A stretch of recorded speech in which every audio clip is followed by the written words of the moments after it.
Let me give you some possible causes, okay? So if you're saying that the battery and the alternator check out good, right? Yeah. And the starting circuit isn't working, it doesn't crank over when you try to start it. Is that correct? And it started right up. Oh, okay.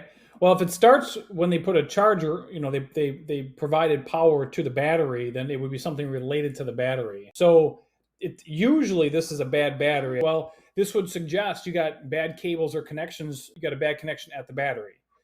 Now, some other possible causes would be a bad connection either somewhere after the battery or maybe even a bad fuse box.